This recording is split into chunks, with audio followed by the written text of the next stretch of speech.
What's going on, guys, and welcome back to another episode of my Next Gen Career Mode. This is episode number 106, and we start today's episode off with a game against Bayern Munich here in the Copa Europe. Now, of course, I completely forgot about this trophy. In fact, it was really funny actually when I was, advancing through the game and this game popped up. I was like, "Wow, Bayern Munich already." That's quite an early clash against the big side in the Bundesliga. And then I realised it's not the Bundesliga; it's the Copa Europe, of course, the Super Cup, whatever you want to call it. The Champions League winners versus the Europa League winners of last year, playing in a one-off game, trying to win this vase type of trophy, which I'm sure you could put some nice flowers in. Trying to win this trophy, and I completely forgot about it. Of course, I've been saying, I said last year during the live commentaries, we've basically done, as long as we win the Champions League, which of course we went on to do, we've basically won everything. And then I forgot this trophy still exists. We still need to win this one as well. So we take on Bayern Munich here. Of course, it's not important, it's not a massive trophy or anything, but it's still something you want to win regardless. And we do take on Bayern Munich, who must have won the Europa League last year, obviously. And we take them on, and the first chance of the game fell here in the third minute as Royce just outpaced everyone, cut inside, but the goalkeeper made a good save and kept it at 0-0. And in the 22nd minute, Bayern Munich came forward here. Thomas Müller, one of my transfer targets, found Götze. He found Rafinha, who went down the right-hand side, a really good chance, and what a cross that is. And David Alaba heads it in, and I got to be honest, yeah, it's a good header by Alaba, finds the back of the net, and any header that finds the back of the net is clearly a good header. But to be honest, what a cross that was by Rafinha! What a ball! The AI, when you put in crosses, usually they're either overhit or too low. You can get the ball away quite easily. They don't tend to score too many crosses, but that was an absolutely amazing cross and head there. Fantastic ball in by the AI, and we almost responded instantly, but unfortunately our cross was weak. That was an AI cross there, what we did there, and unfortunately it was a really poor one, and it was dealt with quite comfortably. And it was still 1-0 just past the hour mark, but thankfully we did manage to get ourselves the equalising goal through the ever-reliable Lasogga, and it was just a really poor piece of defending by Bayern Munich. They tried to pass the ball around, they gave it to Kirchhoff, he was lazy in possession, Lasogga robbed him and put it into the bottom corner. What a lovely finish, that was past Courtois, and it is one apiece. And in the 71st minute, Boateng launches this throw to Ginter. You guys already know how happy I am that Boateng's in the side with that giant throw-in trait. Absolutely love that trait, my favourite one. He launches the ball in, and we end up setting up an attack from that throw-in. The ball comes to Royce, but unfortunately his shot goes wide and out for a goal kick. So still one apiece, and in the 79th minute, James Rodriguez shoots this free kick just wide of Neuer's post. I've got to be honest, it was a lot closer than I think the virtual Manuel Neuer thought there, because it was literally just inches wide of the post. But it was still one apiece, and in the 88th minute it was still 1-1. Again, Boateng launches a giant throw-in, which I just love this trait. He launches a throw-in, Badstuber collects it playing left back here, gets past his man, finds Marco Reus, and Reus finds the bottom corner. So with a minute and 31 seconds, is that the right maths? Minute and 41 seconds, something like that, to go in the game. Well, about 2 minutes regardless to go in the game. Marco Reus scores what will prove to be the game winner, because it was how the game finished, and we do go and win the Copa Europe. So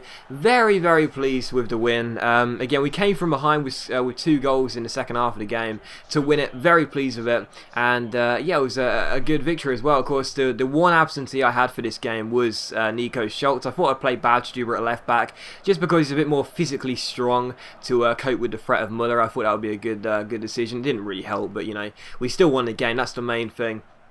And I'm very pleased with that. And it was just, again, it was really funny, because my reaction really was, advancing through the game, and then suddenly I see I've got this game to play. I'm like, Copa Europe, oh yeah, that trophy, it was really funny. But still, we won, and I'm pleased. So of course I didn't mention it in my objectives because I forgot all about it, but we won, and I'm very pleased. So that means we have now won every single trophy. Well, I wouldn't say every single trophy physically possible, because of course we still haven't won the Europa League, technically, because we've never been in the Europa League. But I don't really care about that. Like, I'm not going to intentionally miss out in playing Champions League football in order to win the Europa League, obviously. So yeah, we win the Copa Europe, and that does mean that, other than the Europa League, which of course, again, I just said there, I'm not going to miss out on Champions League football so I can win it. We've won every single trophy possible. So yeah, very pleased. Again, forgot all about it, but at least we've won it now, and that's another aim down. What can I say? say. And of course, this year, you know, winning trophies isn't really the aim. Of course, winning the Champions League will be lovely again. Winning the Bundesliga will be lovely again. Winning the German Cup would be nice again.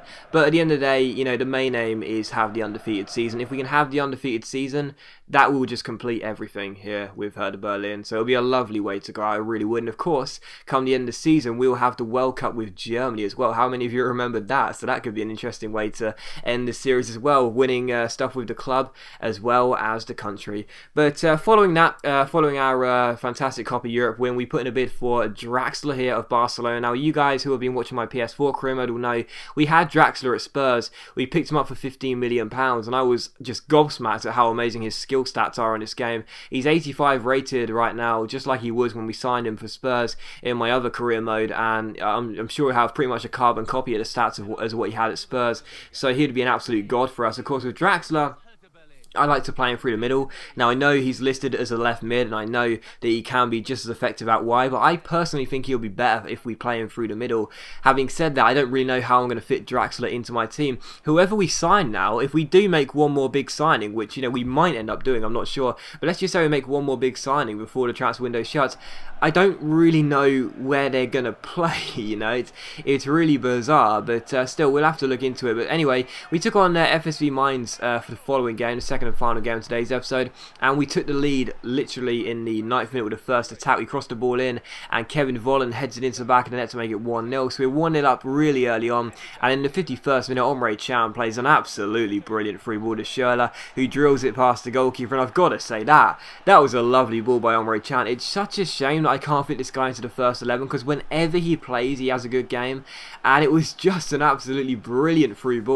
I love how versatile he is as well in terms of positions, and his skill stats mean he can play anywhere he wants, really. And that was just such a wonderful free ball. A couple of nice skill moves, Ronaldo chop, heel to heel flick, and a great free ball with his weaker left foot to Schürrle, and Schürrle puts it in with his weaker left foot as well into the bottom corner. So Schürrle makes it 2-0, and you know, I rested the entire side for this game, other than Nico Schultz, of course, because he didn't play against Bayern Munich because the side were tired. But to be honest, I didn't really need to play any first team players. Schultz could have missed out on this game. We could have played Eric Durm or maybe Danny Da Costa playing left back. You know, it wouldn't have mattered who we played at left back in this game. It wouldn't matter how many first 11 players we didn't have playing, because you know, we were still going to win the game, because Mainz were really poor. They had a chance there which Bauer made a good save for, and the follow-up shot went wide. But other than that, that was pretty much all they could do. They were really poor. They didn't look threatening at all. And this is one of the games where you'd sit there and say, you know, if you were the AI manager, you'd sit there and say, hey, this side, one of the best sides in the league and one of the best sides in the world, they don't have any first team players other than their left back, Nico Schultz.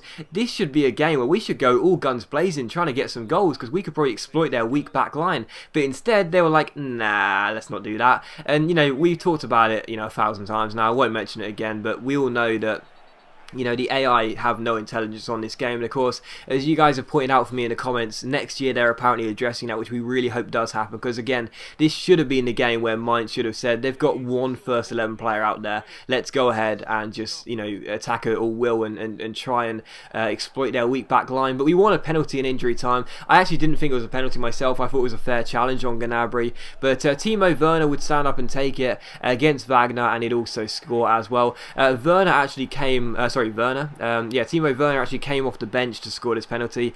Unfortunately, I couldn't find the animation where he came off the bench, so I couldn't obviously include it like I like to do in a picture-in-picture. I couldn't find out where he got subbed on, but he did come off the bench, as you would have seen, and yeah, we won the game by 3-0. So a very comfortable victory. And again, you know, it was one of those games where I was sitting there thinking, yeah, it's nice to win, and I'm happy we did win, and everything's good, but you know, I wish the AI would have made it more challenging for me, which with a backup side out there, they should have done. But still, hopefully next year, you know, touch wood, next year, EA have addressed those sort of issues, and we'll see a lot more competitive intelligence from the AI.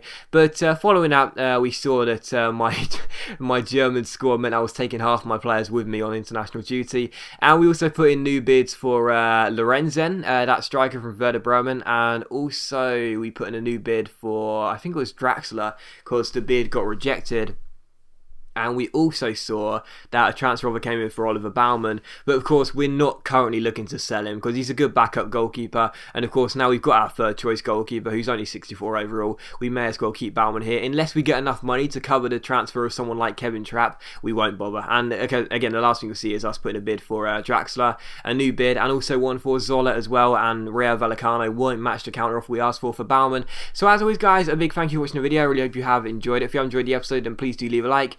And I'll see you for the next episode of my Next Gen Career Mode very soon.